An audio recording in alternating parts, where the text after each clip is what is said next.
শরীর খারাপের কারণে কোনো ঘরের কাজকর্ম ঠিকমতো করতেও পারছি না, আর তোমাদের সাথে কোনো ভিডিও শেয়ারও করতে পারছি না। তাই আজকে ভাবলাম যে সারাদিন কি কি খাওয়া দাওয়া করি সেটা তোমাদের সাথে শেয়ার করি, কারণ শরীর খারাপ থাকলেও খাওয়া দাওয়া তো আর বন্ধ নেই, সেটা করতেই হচ্ছে শরীর সুস্থ করার জন্য।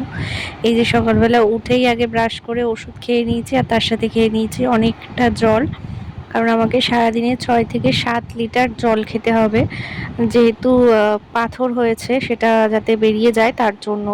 তো তারপরে খেলাম এই যে বিস্কুট, আর তারপরেও আবার খেয়েছিলাম অনেকটা জল।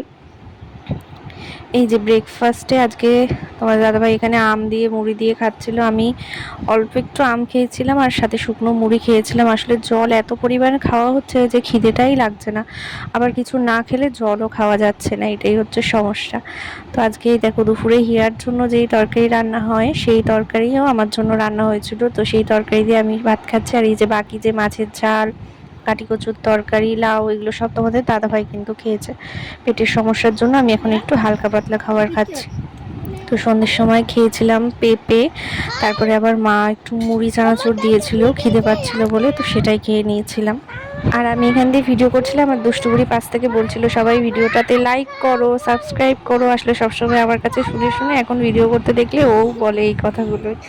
আর আজকে আমার ডিনারে দুপুরে যা দিয়ে খেয়েছিলাম সেই সেম তরকারি রয়েছে, এই যে পেঁপে, আলু, কলা, আর হচ্ছে লাউ দিয়ে মাছের ঝোল। আর তোমার দাদাভাইও আজকে ভাত খাবে, তাই এই যে সেম তরকারি রয়েছে। ও আর হ্যাঁ, এর সাথে রয়েছে এখন পটল ভাজা। তো চলো আমরা তো খাওয়া দাওয়া করি, আর ভিডিওটা এখানেই শেষ করছি। তোমরা ভিডিওটা ভালো লাগলে একটা লাইক করে চ্যানেলটা সাবস্ক্রাইব করে পাশে থেকো। সবাইকে টাটা, আবার খুব তাড়াতাড়ি ডেলি ব্লগ নিয়ে আসছি।